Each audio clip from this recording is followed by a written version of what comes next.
നിങ്ങൾക്ക് ദൈവമായിട്ട് ഒരു എൻകൗണ്ടർ ഉണ്ടാകും. അത് തികച്ചും പേഴ്സണലായിരിക്കും. ആരും അറിയാത്ത ഒരു എൻകൗണ്ടർ, നിങ്ങളും യേശുവും മാത്രം അറിയുന്ന ഒരു എൻകൗണ്ടർ ആൾക്കൂട്ടത്തിനിടയിൽ സംഭവിക്കും. യേശു കർത്താവ് പട്ടണത്തിൽ വന്നിരിക്കുന്നു എന്ന വാർത്ത കേട്ട് ആയിരക്കണക്കിന് ആളുകൾ തടിച്ചുകൂടി. എല്ലാവരും യേശുവിനെ കാണാൻ ആഗ്രഹിച്ചു. എല്ലാവരും യേശുവിനെ തൊടുവാൻ ആഗ്രഹിച്ചു. എന്നാൽ ആ ആൾക്കൂട്ടത്തിൻ്റെ ഇടയിൽ യേശു എല്ലാവരും കേൾക്കെ ചോദിച്ചു, എന്നെ തൊട്ടത് ആര്? എല്ലാവരും യേശുവിനോട് പറഞ്ഞു, കർത്താവേ, ഞങ്ങളെല്ലാവരും നിന്നെ തൊടുന്നുണ്ടല്ലോ. നിങ്ങൾ തൊട്ടതുപോലെയല്ല, എന്നിൽ നിന്ന് ശക്തി പുറപ്പെട്ടു. നിങ്ങൾക്കൊന്നും പറയാൻ കഴിയാത്തൊരനുഭവം പറയാൻ കഴിവുള്ള ഒരാൾ ഇതിനിടയിലുണ്ട്. എന്നിൽ നിന്ന് ശക്തി പുറപ്പെട്ടിരിക്കുന്നു.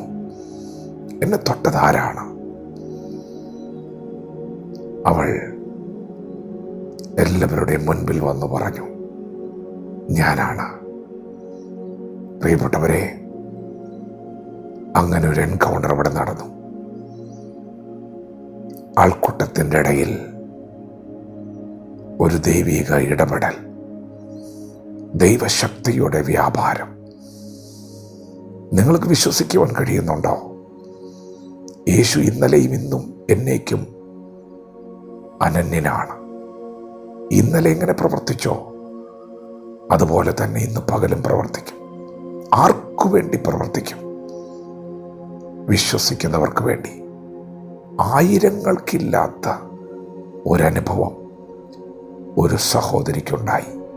അതെ, 1000-ൽ ഒരുവൾക്ക് അങ്ങനെ ഒരു അനുഭവം ഉണ്ടായി. പ്രിയപ്പെട്ടവരെ, ആർക്ക് അങ്ങനെ ഒരു എൻകൗണ്ടർ ഉണ്ടാകും? വിശ്വസിക്കുന്നവർക്ക് അങ്ങനെ ഒരു എൻകൗണ്ടർ ഉണ്ടാകും. എപ്പോൾ ഉണ്ടാകും? ദേ ഇപ്പോൾ ഉണ്ടാകും. അടുത്ത നിമിഷമുണ്ടാകും. അടുത്ത മീറ്റിങ്ങിലുണ്ടാകും. എപ്പോഴാണോ നിങ്ങൾ വിശ്വസിക്കുന്നത് അപ്പോൾ അത് സംഭവിക്കും. കാരണം യേശുക്രിസ്തു ഇപ്പോൾ നമ്മോട് കൂടെയുണ്ട്. പ്രിയപ്പെട്ടവരെ, അങ്ങനെ ഒരു എൻകൗണ്ടർ നടന്നപ്പോൾ 12 വർഷമായി അവളെ ബാധിച്ച ഒരു രോഗബന്ധനം അഴിഞ്ഞു. ആരും അറിയാത്ത ഒരു എൻകൗണ്ടറിൽ ഒരു വലിയ കാര്യം നടക്കും.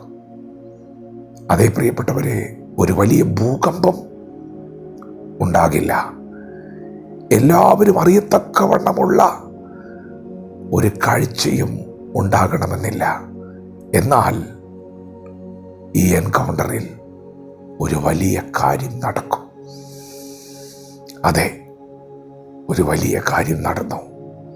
12 വർഷമായുള്ള അവളുടെ രക്തസ്രവം യേശുവിൻ്റെ വസ്ത്രത്തിൽ അവൾ തൊട്ട മാത്രയിൽ തന്നെ അത് നിന്നു. അതെ, അങ്ങനെ ഒരു വലിയ കാര്യം നടന്നു. എപ്പോഴാണ് ജനം അതറിഞ്ഞത്? യേശു അതിനെ പരസ്യമാക്കിയപ്പോൾ, അവൾ അധരം തുറന്ന് സംസാരിക്കാൻ തുടങ്ങിയപ്പോൾ. അതെ, ദൈവം നിങ്ങളെ സ്പർശിക്കുമ്പോൾ അത് പരസ്യമാകും. ആ സ്പർശനം വ്യക്തിപരമായിരിക്കുമ്പോൾ തന്നെ അത് നിങ്ങളിൽ ഒതുങ്ങുകയില്ല. നിങ്ങളുടെ അധരം തുറന്നു തന്നെ നിങ്ങളത് പ്രസ്താവിക്കും. ദൈവം നിങ്ങളെ മുൻപിൽ കൊണ്ടുവരും. ആയിരങ്ങളുടെ നടുവിൽ ദൈവം നിങ്ങളെ നിർത്തും. നിങ്ങൾ വാ തുറന്നത് സംസാരിക്കുമ്പോൾ അത് നിങ്ങൾക്കുണ്ടായ അനുഭവമായിരിക്കുമ്പോൾ തന്നെ നിങ്ങളുടെ നാവിൽ നിന്ന് ആ സാക്ഷ്യം പുറത്തു വരുമ്പോൾ അത് ആയിരങ്ങളിൽ ഒരു ചലനമായിരിക്കും. ആയിരങ്ങൾക്ക് അതൊരു അനുഭവമായിരിക്കും. വിശ്വസിക്കുക. അടുത്ത നിമിഷം, അടുത്ത കൂട്ടായ്മയിൽ അത് സംഭവിക്കാൻ പോവുകയാണ്. വിശ്വസിക്കുക, അത് സംഭവിക്കാൻ പോവുകയാണ്. വിശ്വസിക്കുന്നവർക്ക് മാത്രമേ ദൈവത്തിൽ നിന്ന് എന്തെങ്കിലും പ്രാപിക്കുവാൻ കഴിയുകയുള്ളൂ. വചനത്തോട് പ്രതികരിക്കാം. ദൈവം നമ്മെ ഓരോരുത്തരെയും ഈ പകൽ അനുഗ്രഹിക്കുമാറാകട്ടെ. ആമേൻ.